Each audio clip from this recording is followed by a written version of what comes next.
copyright rules there with that song. Not with me trying to sing. Well, the one thing I can say is that I do have high-speed internet, man. I have super high-speed internet here. It's really, really cool. And all right. Welcome, everybody. Welcome.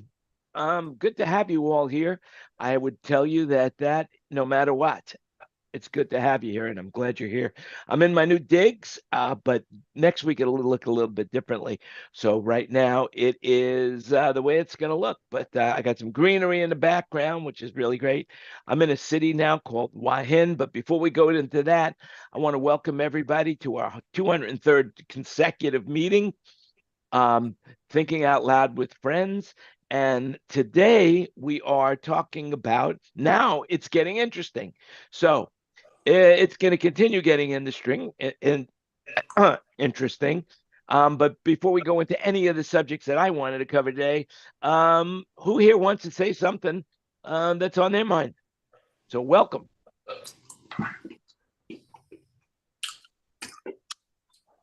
There you go. Cheers, my friends. Cheers. So Dave Brown, welcome to the show. It's good to have you on the panel. I think you know everybody, maybe with the exception of Wayne Sims from Australia. Yep, good to see you all. Please excuse my during this time of day. I teach radio class, two-way radio class, and I'm in transit during rescheduled, so I'm able to jump in. GMRF, or what kind of two-way radio? Ham. Oh man, your audio signal is breaking up like crazy. Sorry to say that. You might be on Wi-Fi, and that could be the problem. No, definitely hardwired. Nothing beats wire. Ah, there you go. Now you're better. Now you're there. Coming in and out. Oh my God, Mike Brown, Mr. Cavlo himself. Oh, Mike Brown is in the room. That's crazy. But Dave, wait. So are you related? Mike Brown, Dave Brown? What the hell? And Dave Brown. I just finished my taxes. I'm pretty sure not. so and he's Dave, not even the right Dave Brown. What bands do you operate on, Dave? Pretty well. I've got a general license, so everything. But yeah, we start them off with FS for beginning. Box get general mobile radio service, GMRS. But our objective is to get licensed as many hands we can, and we will pay for introductory radio, not a cheapo Baofeng or anything like that. You know, a proper Icom, Motorola, whatever. Yes, and 100 hams that we've gotten licensed. Just one quick story is there was this lady that I know who actually. Unfortunately, you're breaking up like crazy. And yeah, Dave, I definitely want to hear about that, because my father was a very avid ham radio operator. He started with his general license and worked on it. Bruce Fowles is here. Anyway, yeah, he worked up to advanced. Speaking of ham radio, unbelievable. But he's no longer with us. But I would really love to get into ham radio again. It's really easy. Anyway, we need to fix your audio though, Dave. Your audio is really not good. It's muffled for the most part, and then when sometimes it cuts out, which is a bummer. But great to see you, Bruce. Okay, any better audio? Good to see you guys too. Hey, there you go. I was on a Zoom meeting with the Zoom people for a show next month in New York. So we just got done. I looked up at the clock. I said, "Oh my God, I have a Zoom with people that aren't Zoom." Well, we have John Edelson in the room. Well, right where now, did he by go? the way. I don't see him any longer. Oh, there he is. There's John. John is the Mr. Zoom. Well, I'm a daddy of a Zoom Mr. guy, Zoom. but I was an early And you know adopter. what's special about today's version of John? It's not the amazingly smart, I wish I had thought of it, pre-recorded version of John that we have seen before. He's probably getting ready to go to NAB, right? Oh, Ken, you never noticed, did you? John recorded himself sitting in front of his webcam and then would just play it back on loop during meetings. So it looked like his camera was on, but it wasn't. You've outed me, Mike. But no, just but I'm remember, not everybody going has to an NAB this opinion. year. It was, and I got to tell you, I was suspicious after a couple of episodes, and then I watched for like 3, and you were really, really good about sitting nearly perfectly still. I was impressed. And that's when I was like, you know what, I could never do this. I could never sit that still, not move my hand, not scratch my face, nothing. Just sit that. It was amazing. We had to hone our skills for the office hours show because Alex was a demanding son of a bitch in this respect, and so we all had to define how to get the loop system going so it didn't look like a loop system, so we wouldn't get kicked off the panel. Ken is still like flabbergasted. That's quite an achievement, I think. Hey, we're getting pretty popular, by the way, guys. I mean, like last week, I believe that we got 9 new subscribers, and this is amazing, and it's not all me or you, but the show's been watched 1,726 minutes for a total view of 1,542 total views. It is blowing my mind. So congratulations, everybody. People really are starting to enjoy what we're saying. And speaking of which, hey, Bruce, what's on your mind? I just have to get my unmute button. Not much. Just keeping busy. For an old retired guy, I've been unusually busy. About that, Something tells me you have an Eclipse story. I'm sure you've got an Eclipse story. And actually, how you're recycling your Eclipse classes.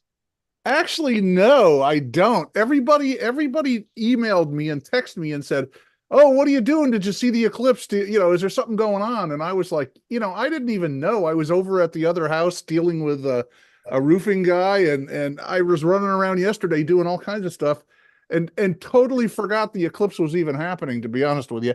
On the other hand, my wife was at the Beverly Hills courthouse, and they all walked outside, and a couple of the bailiffs had glasses that I guess were okay to watch, and they had these cameras, and they did she's sending me all these pictures, while I'm dealing with all this other stuff. So she got to see it, and I didn't. So I totally forgot it was even happening.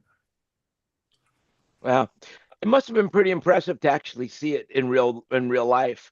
But of course you couldn't see it. But then there was a point where the corona came out. At one point you could take off the glasses and look. My daughter. Dallas. I was in Fort Worth and got to see it live. Had the glasses. And my daughter's in San Antonio, and she watched it. She texted me right away and said, "Oh my God, it got so dark here." So you were in Dallas, and it got you too. Did it get dark? I was in Fort Worth. Dallas was a little closer to the center, but we were able to see it for about 2 minutes and 30 seconds, the full eclipse, and it got cooler. The animals made different sounds, and then when the total really, it was pretty amazing because all the street lights went on, all the automatic lights went on. It was quite a ethereal experience. The Earth did not end. Tell me more about the animals. So, what animals did you see do what? Now, were these 2-legged animals or 4-legged animals? That's what I want to know. We'll get in. No, but it was actually the sounds that the birds made. We also had some dogs that were there, that were pets from the human owners, and you could tell they were somewhat confused at the change of the time zone. I think they thought they were supposed to get treats when the sun went down, and it didn't happen. Well, it must look like someone took a bite out of a cookie. That's really all we saw. I was in Vegas, and we saw that. Like I felt like I was looking at the crescent moon, but it was the crescent sun. Right. Yeah, and you're sure it wasn't the sphere you were looking at? I'm pretty sure. Corey gave me a pair of really dark glasses. I put them on, and wow, look at that! It's a crescent sun. I wonder if the sphere showed the eclipse. That would have been interesting. Oh yeah. I wonder. Well, we haven't seen it anywhere yet, so It would have been 90 milliseconds late, though. For sure. Oh, they can just do a digital eclipse, right, Kurt? There. Sure they could. The analog eclipses are warmer. That's pretty funny. I gotta tell you, I'm pretty excited. Speaking of the sphere, they are seriously considering my idea for one of the screensavers. And that was? A ball of yarn, and then once in a while, a cat's paw will come out and bat it. And it'll ping pong around from the Yeah. cat. No, the whole thing's a ball, so you'll kind of see it roll away, and then you'll see the cat's face, and then it'll reset. Oh, And interesting. did you submit that to somebody? Yes, I have a couple friends that work there, and they passed it on to the graphics people, and then one of them called me. Oh, that is awesome! Congratulations if that happens. That'll be my 15 minutes of fame. Wow, That's great. pretty You got to get a impressive. video of it when it happens. Video of a video. Huh. Yeah, exactly. Video Yeah. of a video of you standing in front of the video. There you go. Hey, I'm just curious to know, how was Cavlo Nashville? Cavlo Nashville was really, really strong. It went logistically, we had some challenges, like we always do, but it didn't help this time that like load-in day there was a tornado watch. So the trucking companies stopped, like they just pulled over. They're like, yeah, we don't drive during tornado watches. Which makes sense, but you're trying to build a trade show floor and you need the gear. The Gaylord was horrible to deal with. I mean, the people are super, super nice, but their policies are not good. I don't like any of the Gaylords, to be honest with you. I just Well, got just the remember, much everything prefer- you hear I much today prefer- I want to interrupt. Everything you hear today is an opinion, so do your own research. All right, now, what about And I you was don't just like? going to say, I much prefer the straight lords than the gay lords, you know? Yeah. Although there's nothing wrong with that, really nothing wrong with it. Yeah, I've always- just- Wrong at all, always but they wanted- just, I've always wanted to say something sarcastic like that, and you just did it for me, so thank you. Yeah. $37 a day parking with no in and out. Oh, stupid, yes. The exhibitor's lunch, box lunch, I typically spend, depending on the venue, somewhere between 25 and 35. They were 72 for less product. Wow. that's a huge increase. Yeah, Wow. it's just every opportunity they had. And then stupid stuff like I negotiated that we would have direct access to the two docks that were behind our space. And I was surprised. I put that in as a condition of the contract, and they were just like, okay, fine, no problem. Then later they were like, yeah, by the way, you have to pay for security for the docks. And I'm like, what? You said I could have the docks. They're like, yes, the docks you have. We included those for free, just not the security. And that ended up being $2,100. Wow. Yeah. So, all the ballrooms in the Gaylords, they have this, a lot of them have the stages at one end, and I've done a ton of stuff in those ballrooms. I did the grand opening of the one on the Potomac, and we had all this entertainment. It was all like stupid. And I did Mohawk carpets in there a couple times, and we had all these huge surround systems for their opening videos with 360-foot screens. And all these ballrooms, I don't know how they build them, but this is what I imagine. They're all thin steel walls with nothing behind them, and then they put wallpaper on them. So when you bang on them, they sound like these hollow tea cans, old tea kettles that you put on a stove, and the whole room just resonates this nasty, nastiness through the whole gig. I attribute that to architects, right? Don't architects call those shots? Yeah, but the architects never talk to the people that actually do shit in the ballrooms. Well, try working in some of the arenas in the world, and then talk about architects. Oh my God, yeah. give me a break. Yeah, arenas are horrid. Mike, for your next show, I'll come down and cook lunch and watch the dock for less. Well, you won't have to go very far. I know what I'm saying. Oh, so the word is out? Well, yeah, that's good money, right? Yeah. Well, and what's funny about that whole thing is, I know, generally speaking, obviously every property could be a little bit differently, but generally speaking, at any given hotel, security is the lowest paid position. And if it's not the lowest paid position, it's bottom 2 or 3, because most of even like your porters and housekeeping, busboys, that sort of stuff, they're unionized in a lot of these properties. So they actually make more, but security workers a lot of times aren't unionized. So that's what was so infuriating, that I was paying $68 an hour for somebody that they're probably paying 15 an hour to, would be my guess. You know, the hotel employees in Los Angeles, I did the HERE conferences for a bunch of years, and that's the hotel, like the people that clean your room. Back in probably the early 2000s, when I did their shows for about 3 years, they were making $29 an hour. Then I fell over, with benefits and everything, when it's like, okay, pay them good, but really $30 an hour in 2010 or whenever it was. I couldn't believe it. Probably the big capper was when I walked in. So mind you, I never host a Cavlo without having visited the venue. I almost always wait to sign the contract until I visit the venue, because you just never know. The pictures on the website are always taken while the paint is still wet, right after the building was built, before anybody had ever used it. So I want to actually see it and smell it and kind of get a feel for the people and look at the loading dock. Is it full of trash, and is the dumpster overflowing, and all that stuff, right? So I went to the Gaylord in December and walked the space.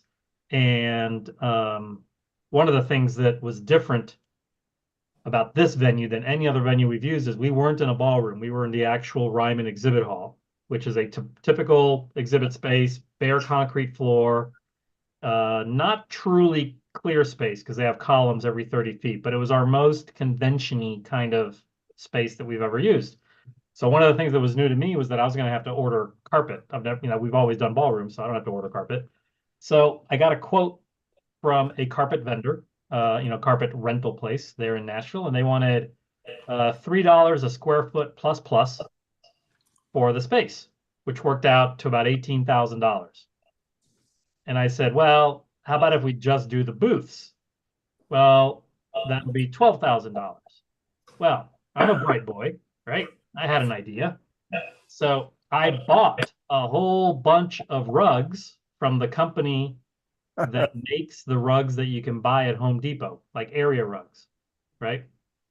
And their mill is right there in Georgia, about 2 hours away. So it was perfect. And then I arranged to donate them to Habitat for Humanity after the show, which, wow, in my mind, since they've only at that point got about a day and a half usage on them, I still think they're new from a tax deduction point of view.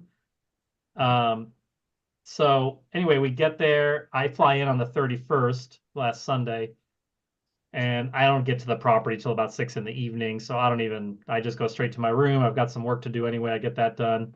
And then 6 a.m., I'm down at the exhibit hall, just, double checking. We're supposed to load in on Tuesday. So Monday morning, I want to double check, make sure things are happening, go over the power plan because they're going to install power on Monday.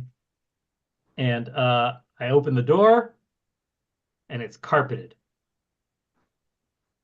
3-4 weeks earlier, they had carpeted the space and not told me. Jesus. So I had to refuse the 2 rug shipments because they were already well on their way by then. I'm going to have to pay for the return freight. I'm going to have to pay a restocking fee. And so I'm actually, I don't know if anybody from the Gaylord is watching. We're going to talk about that, Gaylord. I'm going to take that off the top of the bill because I emailed Gaylord saying, hey, I've got carpet orders coming to cover up the bare floor, and no one said a word. Like, hey. And they didn't charge extra for that carpeting. No, it's permanent. Assume. It's permanent. Oh, permanent. Yeah, but they didn't tell you. Wow. Oh my gosh, that's crazy. So it leaves me with only one question. How much money did you lose this weekend?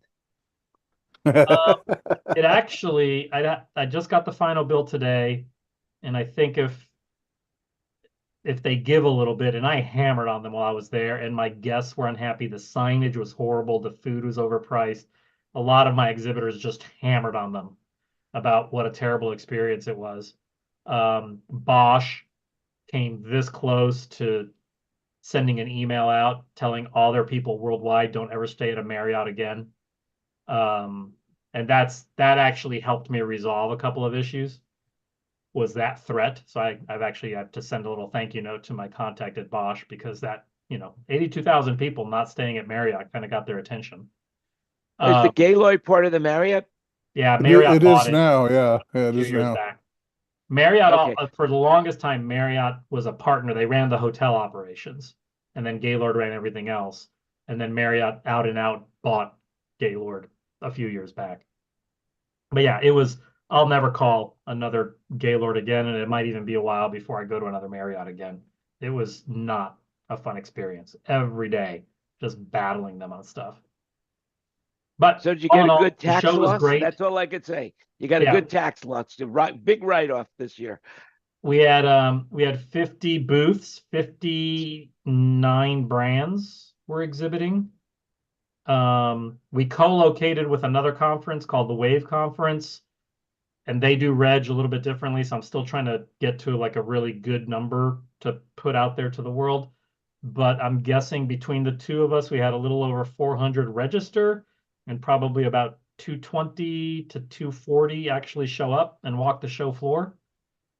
My Cab Lounge, which is the free food and drink throughout the day of the show, was a big hit. People love that. Nobody guessed what Cavlo stands for, so that'll roll over to Seattle on October 10th. Is there money involved in the win? Yes. Yeah, all you got to do is Google it. What does it mean? It comes right up. Cavlo, Cavlo. Yeah.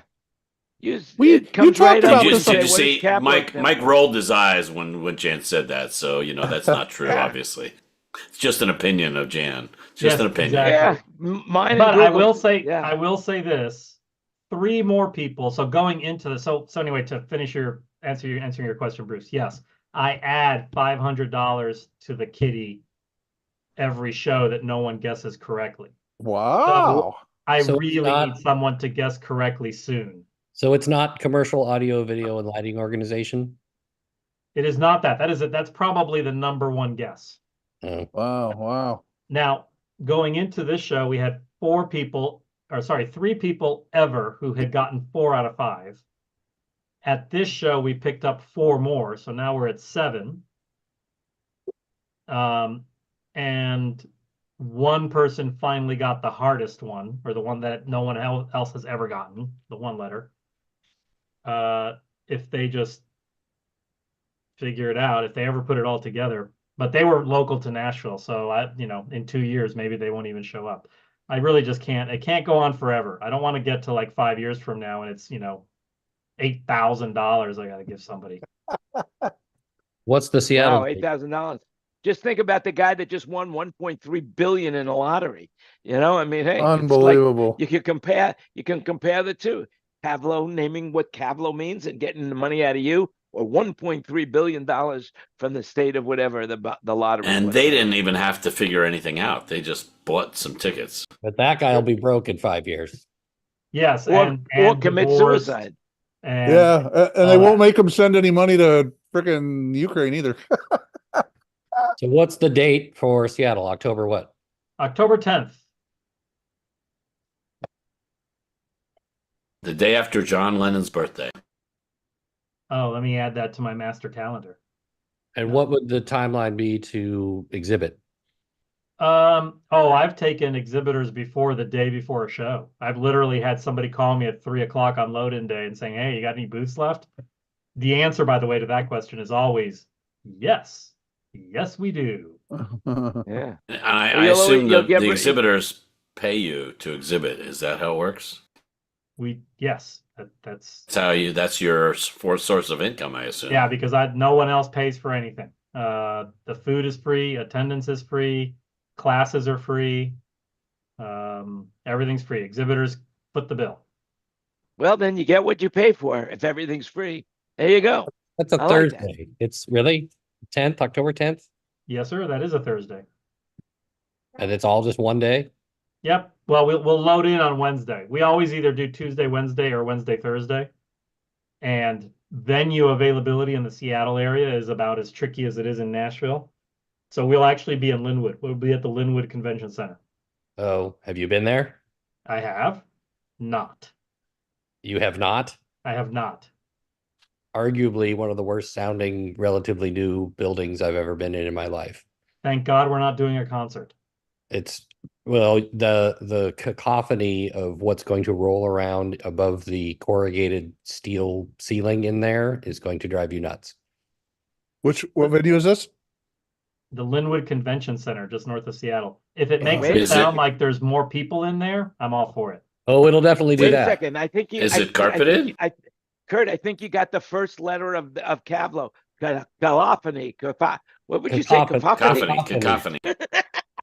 Or maybe it stands for carpet. It'd be chaos. Yeah, that's a good. That's a You know K. what? That's With a a good K. question. I better ask. Is it carpeted? Is that No, the it convention is. center? It's Is that carpeted. the convention center that sort of straddles the hillside and the freeway right there? It kind of shelves up. No, that's in Seattle. That's the Seattle Convention Center. That Oh, somebody- okay. Some brilliant person decided to build right over the I-5. I thought that was so weird. So you can never expand Architects. I-5. Architects are the best ever. Who Huh? would have predicted traffic would increase? Oh my gosh, really? It's increasing? Yeah. But that convention center is okay. It's just if like we tried to do a corporate event in there and the guy speaking from the stage would be you'd still hear him, 5 minutes later. 10 minutes later. It was not good. And a very like fluttery, that like the lots of mid-time reflections. So it's just past comb filtering and barely delay.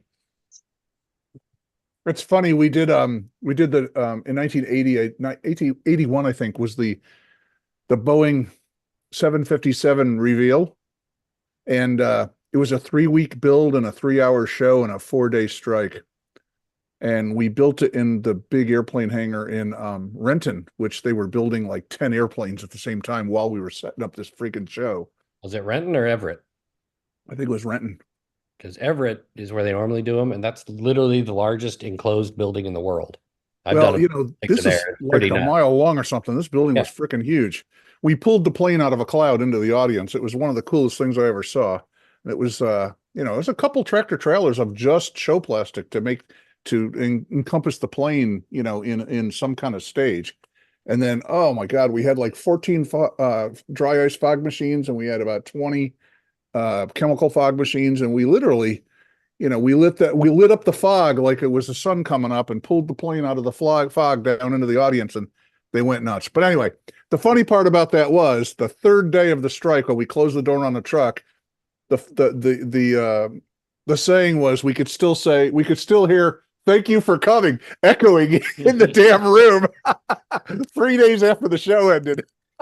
We did a rollout or a delivery for the Sultan of someplace. I don't remember who it was. Somebody bought a plane. They painted it orange, which pissed off everybody because Boeing planes are always blue when they're delivered. And so like the staff was mad. We had 6 hangs of Meyer line array. And you wouldn't believe what I with used. hundreds of feet between them. Yeah. And it took a week to put it in. And I'll never forget, one of the rigs came from Arizona, I think. I don't remember who it was. I had 2 of the 6, and then there were some from out of town. And the main hang, they started trying to rig it, and they'd forgotten the pins that attach the pickup grid to the top box. They were in Arizona, literally. And so they're like, okay, well, they're going to get a guy with a little Anvil briefcase, and they're going to get him a quick ticket and get him on a plane. And we're all going to stand around for, 6 hours or whatever it takes for him to get to the airport, get on a flight, get to SeaTac, get up to the place and everything. And I'm thinking about it, and I'm like, hang on. Those pins come from the aircraft industry. So I think they'd have them there, wouldn't you? I found a guy Yeah. on a big Cushman cart with and I'm like, do you have any of these or something like this? And he goes, oh yeah. I'll be right back. Thousands, right? Thousands. Yeah, so he goes and he gets in this Cushman cart. He comes back like 20 minutes later with this cart that's like 3 times the size of a golf cart, and it's got a whole wooden bin on it that somebody built in the machine shop in probably 1972 or something. and it's completely full with thousands of rigging pins, thousands of Oh them, every man. size you could possibly Don't they imagine. call them Averback pins? Is that correct? Is that the name? I don't know. I know they were invented for the air cargo handling, is what they originally came from. But it's Well, an air usually cargo. whenever I have a question like that, Christopher comes right up with the answer. Well, so the guy shows up and we just A/B them, and there's exactly those pins, same Wow. diameter, same length, all of that stuff. So I'm like, you're in one of the two places in the world, which would be the Airbus factory or the Boeing factory, where you could forget the pins and you're going to be good. And then the guy hooked him up with like 20. He's like, "Oh, take some spares. It's fine." You know, he gave him like, those are expensive pins. yeah, oh yeah, he gave him like $1,000 Wow. pins or $2,000 worth of pins, and nobody even cared. So you Yeah, guys have, that was the day think before the word- Boeing was losing parts like crazy. Now we understand what's going on. I mean, another They near weren't bolts, catastrophe of Boeing. and they weren't with- bolts. What? Yeah, I was gonna say they're not used indoors, are they? Yeah, they weren't bolts. Yeah. Oh, So look, I think hey, the name you were looking for, Jan, is Avdel, Avdel. I always thought it was called Averback pins, but that's what I was always. But you know what? It's an opinion. What do I care? You know. So the reality is, Boeing, Southwest Airlines, just lost another cowl on an engine. I mean, that's crazy. really? Wow. Yeah, I saw on that. Southwest. Yeah. So Boeing is like dying. It's bad. The problem is that Boeing doesn't even make the engines, and Southwest is in charge of the maintenance. So every time something happens, people mention Boeing again, and they're getting a bad rap that they don't deserve. That's exactly. Oh, they true. deserve it. They No. deserve it. What they need to move the corporate They needs to move back here. they deserved it for the door on the Alaska plane, didn't they, David? Yeah, Oh, but they made a legal settlement. that's not enough to take out a company that's that big. You know, you're talking about it like Well, it was enough to take out all the top executives. yeah, 12 never- 12 of them or something? It was Yeah. never like this before they moved corporate headquarters to Chicago. And there's a push now to get them to move it back to Seattle where it belongs. Yeah, it's because so- they stock price over safety. That's the problem right there, right? I think it's shareholder payments, maybe. Well, yeah, I mean, the problem is that people focus on short-term profits rather than long-term growth. And Ken's exactly spot on there. And they're looking for stock price. They're looking for all this stuff. And what happens down the road, they don't give a flying F. Well, Yeah, David's right. Or though, they're the trying to give airlines- money back to the stockholders by buying back Oh, shares. no. And that's, and well, making- it depends what situation you're in, but I have friends that are in the world of tech where they've got PE, and they're in round 5 of funding, and they're getting ready to go public. And what happens inside these companies, they just put them through the ringer. I mean, they really don't care. All they want is the pop on the IPO, and whatever happens to you after that is your good fortune or misfortune, and they could roundly give an F, except that they're bound under whatever that rule is in the SEC, which they can't sell their own, they can't sell the stock immediately. But If only there was an example of this in the current news cycle that we could refer to. Unbelievable. I watch it. The curve is going straight down. Another scam by a scam artist. Unbelievable. P.T. Barnum said it best. There's a sucker born every minute and 2 to take them. And this is amazing what's going on in the market today. So not to get back to audio, but on my Boeing show in 1980, you guys Boeing, you guys will appreciate this. I had a PM 1000 32 channel PM 1000, and I had 60 Stanley Screamers with Crown DC 300s. Who can relate to that? Yeah, baby. I'm David has Yeah. been there. Yeah, do you know baby. that if you had a PM 1000 today, it would It be would worth be worth more? a fortune Unbelievable. with those People in beautiful the wood studios- sides, man. Oh It yeah, would but be- more it would be importantly, they worth wanted the nothing. preamps. And They you know wanted what? No, they want the preamps for the recording studios. They're Well, using the PM PM 1000 or 1000? 2000? Yeah. No, I PM think it's the 1000. 2000. I Am think I- it's 2000. Why would anyone talking want a to the sound Yamaha broker here. preamp for a recording studio? Yeah, no, listen. Yeah. Just before the Do your own pandemic, research. we put 2 PM 1000s on every website we could find, listing we could find. At one point, we had somebody offering us $800 just for the power supplies. That's all he wanted. And we ended up, that's what we sold. We sold 2 of them for $800 so the guy could just get the power supplies. The consoles we pushed into a dumpster. Oh, that's a sin. Come on. A sin. Nobody wanted them. Literally, no one. So wanted them. did you consider pulling the modules out of them and saving the modules? No. So Okay. my 1000 was customized by John Wendt. John Wendt, yeah, he was doing it up then. Oh to my do God! what? Yes. Monitor console? No, remember, if you remember, other than the matrices, the 4 matrix outputs, the console had unbalanced 1/4-inch outputs on the back, and it also had echo sends. Remember the gray knobs that were pre-fade echo sends? So I had John Wendt router little slots under each echo send, and he put in switches so that my echo sends were pre-post changeable. And I had all the outputs on the console. He put Jensen transformers in and balanced all the outputs. So my console was hot rodded. Totally. So you know what? It sounded really damn good. Who owned that? Was that AVHQ or something? No, Staging Techniques. It was their only console we had. It was the console I started the office with in 1980. And then, John Wendt designed the 3K, and we had PM 3000. What is it? Number 10 of the 3000s because we got it through John Wendt. It was too bad. They really scrimped out on that 3000 though. That was not a good move. You know what? Was their worst console ever. The whole thing, after a couple of years of going in and out of trucks, the whole frame got twisted and all the joints came, cold solder joints, and we started to have all kinds of problems with it after about 5 years, and it was such a bummer. Because the 2000, the 1000 and 2000 were very solid and very high quality audio. The 2000 had the concentric knobs, right? The stack them up for knobs. EQ. You mean for EQ? Yeah. For EQ, if I remember, but it was all 6 dB steps on the mic preamp. But my point is that they really lost it with the 3000. They went for budget over quality, and it was like, oh, what a horrible console that was.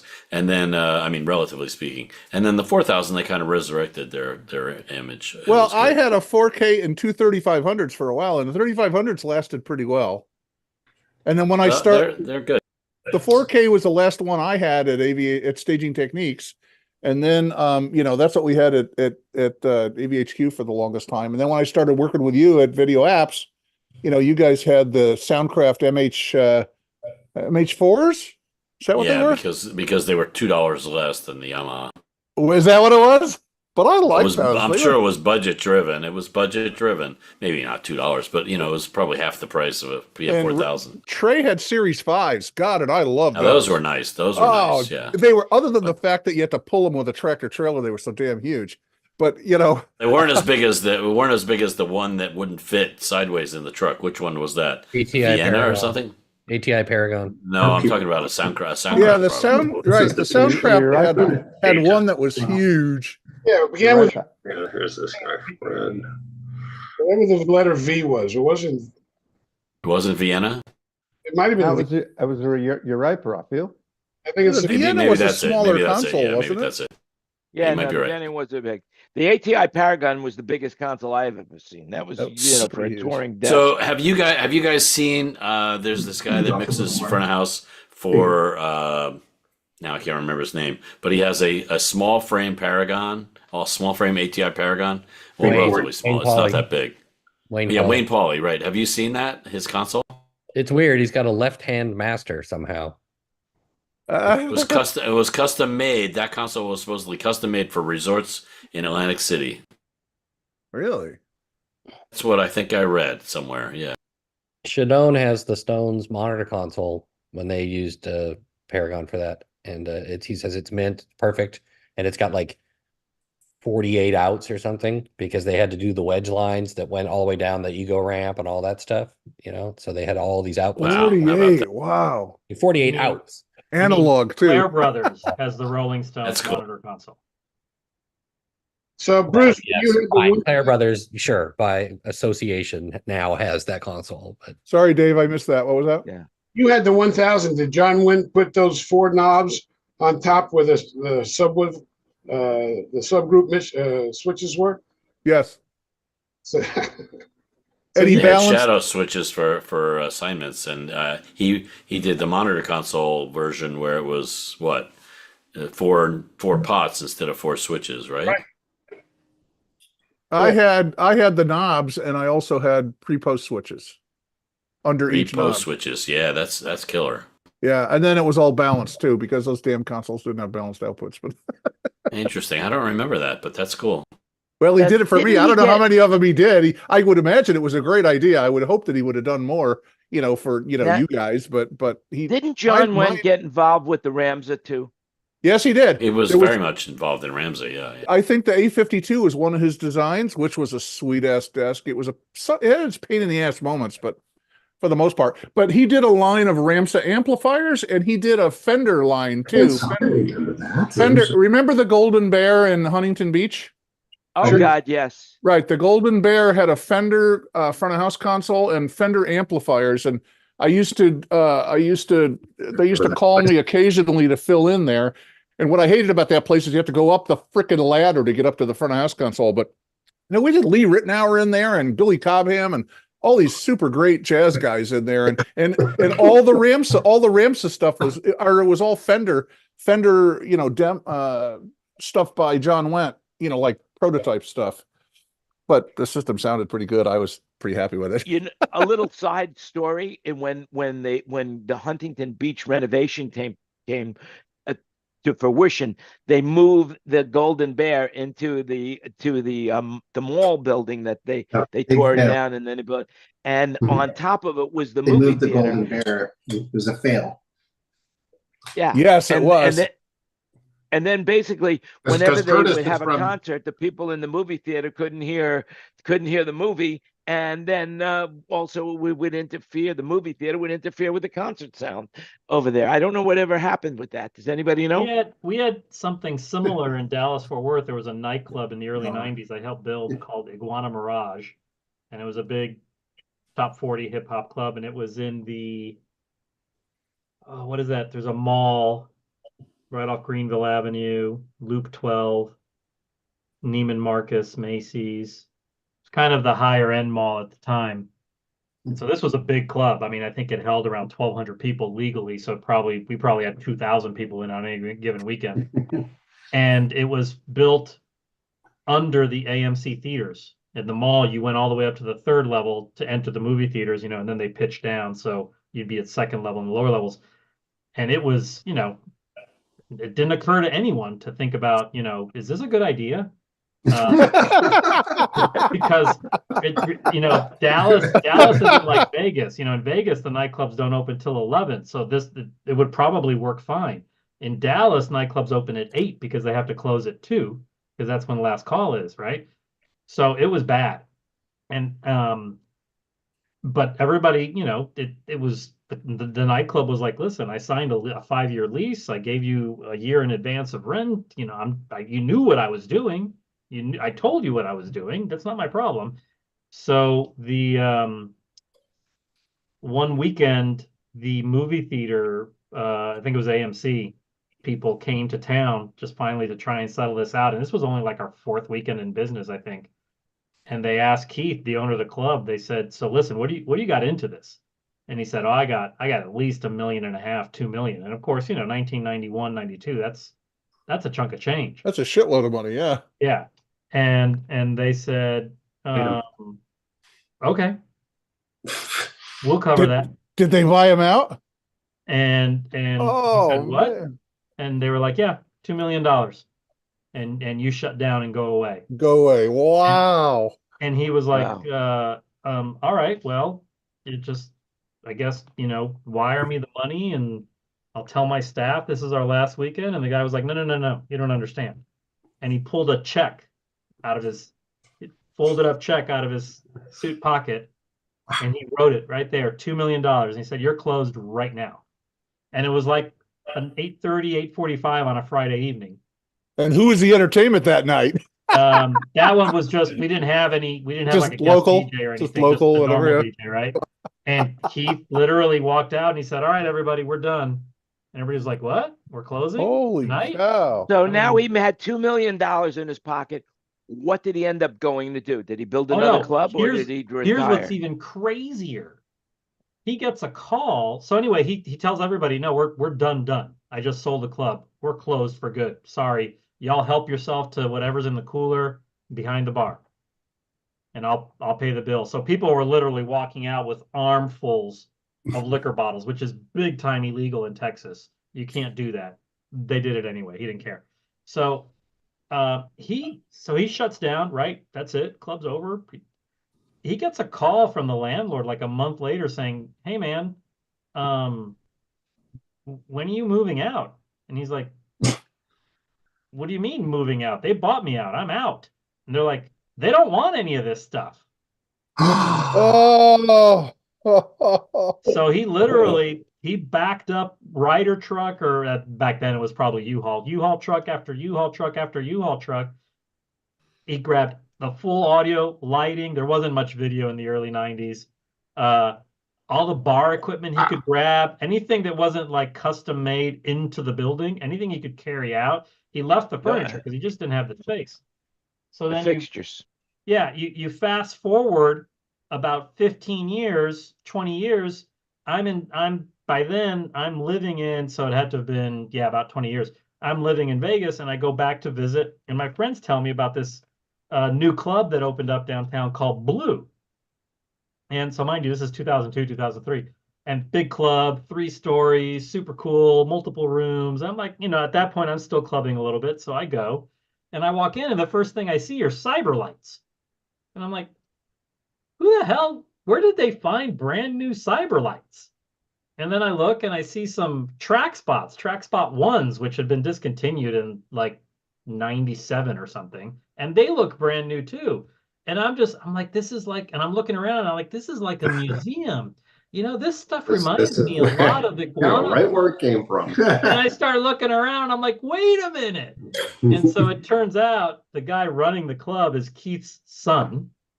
And all this gear had just been sitting in a warehouse for 20-ish years. He had so it was free.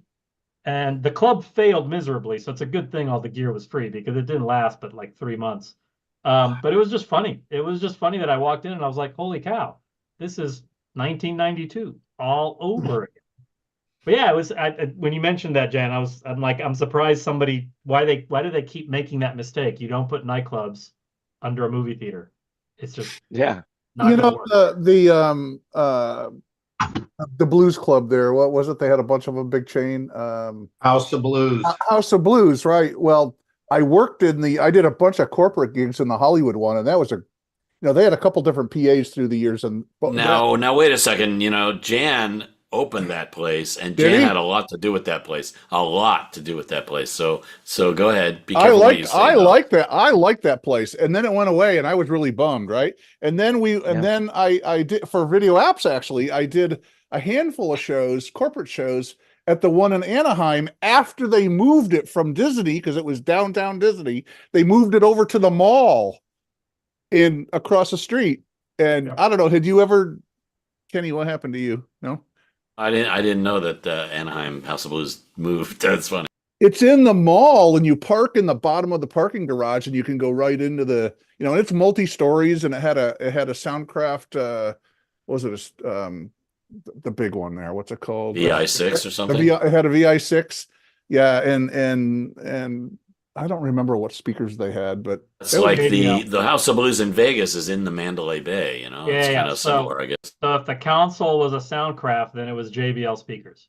You know what? I think it was JBL speakers. All the early House of Blues were 100% EV Dynacord. In the beginning, yes, I remember. That's what I mean when I first started to work in the Hollywood one. And the Hollywood one. Correct me if I'm wrong, Jan. Jan knows better than anybody, but wasn't it a Yamaha sound system? It was absolutely Yamaha all the way. All the way. We put in Yamaha wavefront speakers, and the most ineffective speakers and again, this is an opinion, but I don't believe Yamaha makes them anymore. Sue Jan. Well, that's because we got Yamaha to kick in the money. They had just come out with I was the production manager of the House of Blues. And by the way, just an FYI, I probably met you before when we were working in there. I didn't even know it. How funny. David and Kenny, I hired both of those guys to do the work on the install. Oh my God. What a small world, man. It's just too funny. He did the initial design, and I finished the design and did the installation. You didn't hire a licensed contractor? What the hell, dude? Are you kidding? No, we had a licensed contractor to do all the electrical. But as far as the sound goes, did it open, Jan? God, the 80s. No, the 90s. Early 94. 90s. Yeah. I mean, I remember we did this, and the very first show that we had was with Aerosmith. It was Isaac Hayes opening for Aerosmith. Wow. And the Blues Brothers. That was the show. No, it was just Aerosmith and Isaac Hayes. I went on a lot of dates there too. I had some dinners, and yeah, I did my time in the Yeah, you know, that upstairs room, that private room that they had up there, you know, the private club. Well, no, he did. He had a lot of personal money. A lot of I got to hobnob with a lot of celebrities up there, you know. One of the guys I had working for me, he knew how hot it was, so he would pick up chicks and he would bring them up there, and I would get furious with him. He was doing that. Around there. That's back when you looked like Frankie Valli. Yeah, it was great having Jan as production manager. He'd call up and say, "Come on down, Prince is going to show up later." You know, that was Glam Slam. Are you talking about Glam Slam? No, Prince came down to the House of Blues, really? Yeah. So I have a technical question. Can I interrupt this great chat for a technical question? Yeah. Okay. Does anybody know? Okay, so it's a MIDI musical instrument digital interface related question. Does anybody know of a device with which I can send a control change out of it to the Digico console? The Digico console accepts certain sequence of control changes for recalling scenes. And I was wondering if anybody knows of a device that'll send a control change directly from the device. And what would be your application on that? To recall the scenes. So, like, for example, I have this thing called a Stream Deck. You know, you all know Stream Deck, right? So Stream Deck, but that has to go through the computer, and then the computer has a USB to MIDI interface and sends the MIDI signal, and that'll work. But I was wondering if there's any device with which I can send a programmable control change directly from a device. What do you know? Without using a computer? Exactly. Yeah. I mean, this will work probably, but it just seems overly complicated. Wouldn't you just get that from a keyboard? Like a musical keyboard, you mean? A musical keyboard, yeah. Doesn't it have MIDI out? Yeah, but then how do you not that I want to carry a keyboard, but let's say I had a little miniature Casio. The little what are they 12 keys across or whatever they are? How many? Right. So my question is, so can you program those like push buttons that are on there to be certain control changes instead of just what they are set to be? You can. Mike says. That would be a musician question. No, Mike seems pretty confident. Yeah, you got to stop thinking about MIDI. The green room as a musical thing. Think about MIDI as a control protocol, and then it makes more sense. But I've used MIDI to recall lighting scenes. Thank you. I've used MIDI to operate a sampler. I've used hang on a second. I think I actually have an example of this. So if I get a $40 Casio MIDI keyboard that has a MIDI out, it takes too much space. So, Kenny, what about as long as it's programmable, because you're going to have to. That's what I need. Yeah, I have to set the certain control string. Yeah, the certain control string. So that's what I have to figure. But I hear what you're saying about a keyboard. Unless you're a musician and you can relate to keys. But you want to label your scenes. Yeah, well. I only need four. I only need four things. I only need four of the scenes, right? So yeah, go ahead. Not a program change. The box you're going to tell me about, I have a feeling, David, is the program changer.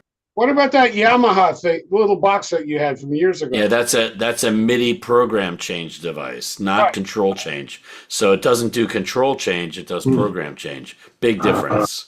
And the Digico responds to control changes, not program changes. Go figure, right? This is to recall something in the Digico that your fancy quantum Digico can't do. I mean, I find that hard to believe that you can't just. Oh, it does it, but I think what it's geared. I think it's designed for is theatrical events where they're using QLab to do everything anyway, and QLab has no problem sending out control changes, and then it'll fire that scene when they hit that sound cue, or whatever. Well, I think this might work for you. It's called the X Key Air, and it's a little bit bigger. Does it have a MIDI? Does it have a MIDI output? I believe it. No, it's Bluetooth, completely Bluetooth, and I believe you can control it through MIDI. Yeah, no, I need a MIDI, MIDI output. So I've got my computer and I've got my MIDI interface. What about using like a guitar pedal board switcher? There's all kinds of. I'm sure that would work too. I'm sure that would work too. You could just have. Actually, I'm wrong. It will hook into the computer. It does have a USB out. Yeah, I don't need it to connect to the computer. That's the problem. Like the Stream Deck connects by USB also, but I prefer not to go through the computer. But yeah, you're right. A pedal board is probably my answer. Probably my answer. Turn this off. Hang on. Let me get out of. Let's share your screen. Yeah, I'm just gonna. Yeah, pedalboard would be really a good idea. Right. Yeah, because Ken, you could even just. That's why I'm asking, because like in the old days, like in the 90s, I programmed a pedal board to do control changes, but MIDI program changes. But I was wondering if you can program one of those pedal boards to do control changes. Yes. Can you see this thing? The Mastermind I sure do. GT. Yeah.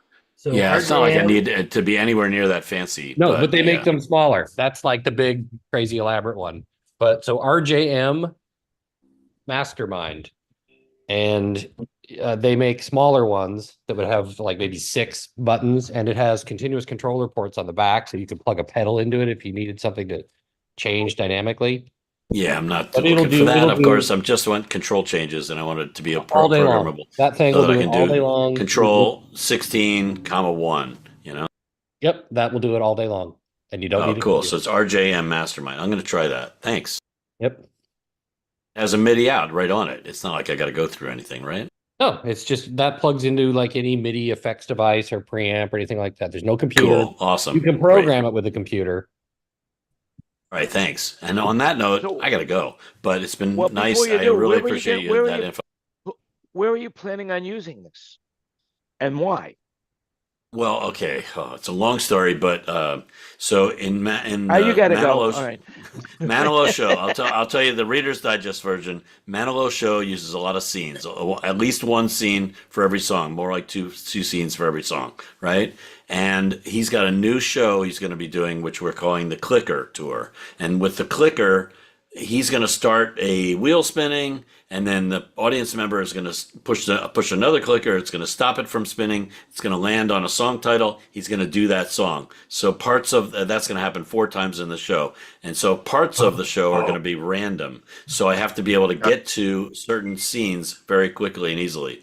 So, but more likely I need to be able to get back to the regular set list after they select this random song. So it's going to be. Wouldn't it be easier just to rig the wheel? Yeah, that would be way easy. But let me tell you a story. Quick story. In '97 was the first time he did this. 1997, and there was the I forget what the name of the tour was, Reminiscing or something. But he did that same concept, but with technology from 1997, and it was totally planned. It was don't tell anybody, okay? This isn't going anywhere, right? Okay, good. Yeah, so it was planned. It was planned to a point.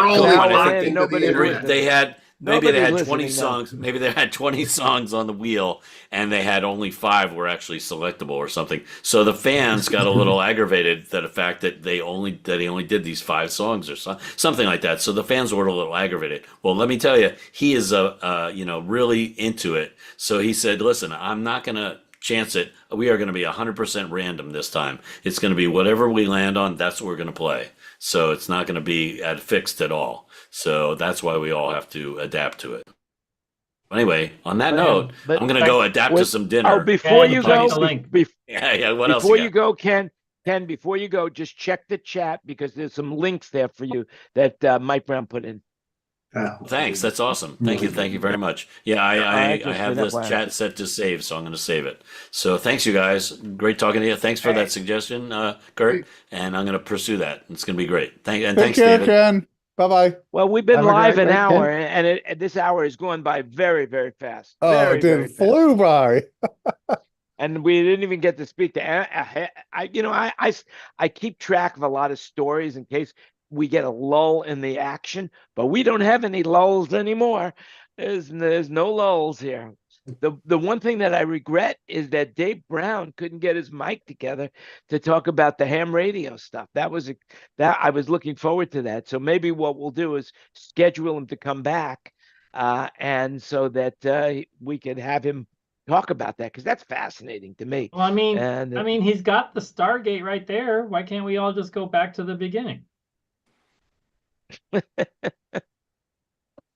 Thank you, Fred. Thank you for paying attention. Oh, you still there? No, Ken's gone, but if you find something, I can send it to Jan, and Jan will send it to him. I have a look at the Morningstar products.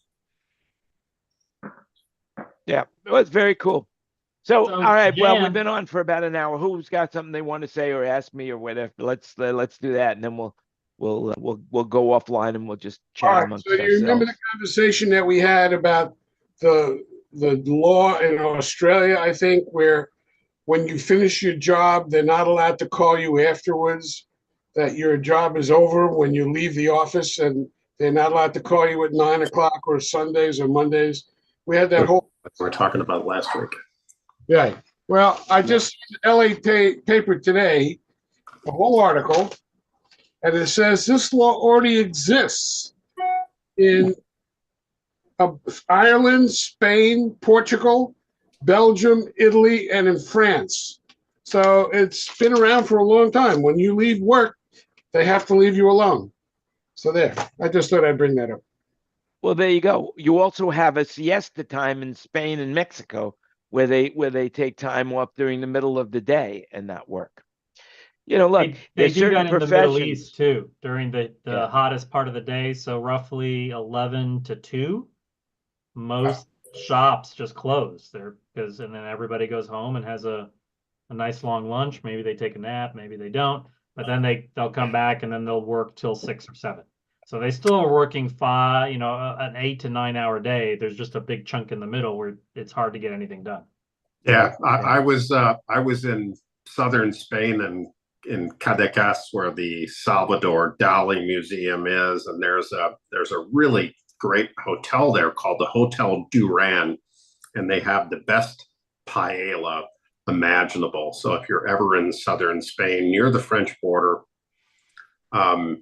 you want to go to the Hotel Duran. So we're down there. We went through the museum and did some shopping, and we're like, let's go have a paella lunch at the Hotel Duran. So we walk over to the hotel, and it's like, yes, we'd like to, have lunch. And she's like, well, you'd like to reserve lunch. And I said, yeah, we'd like to reserve lunch. And they said, great. How many are there? I said, we're just 2. And they're like, great. What time would you like to come? Well, we're ready to sit down now. And it was like between 12 and 12:30. And she burst out laughing, saying, the chef doesn't show up until 1:30. The soonest that you could possibly be seated in the dining room is 2 o'clock in the afternoon. You needed to explain to them that you were hungry like a wolf. Duran. Good joke, buddy. Excellent. That's very good. Very quick. Very quick. Bravo, Kurt. See what you missed all these times. It's good to have you back, guys. It's good to all have you. Who hasn't much? So who hasn't said anything much that's been in the room? Let's see. I guess we've heard from everybody. So how's I Thailand? guess I'll tell you what. Thailand's amazing. It's just amazing. I just want to. I just have to say a couple of things that I would like to share online. case Bo or her family is listening, may her brother Tong rest in peace. He passed away yesterday. Sorry. 47 years old. Hardworking guy, really nice guy. I had lunch. It's funny.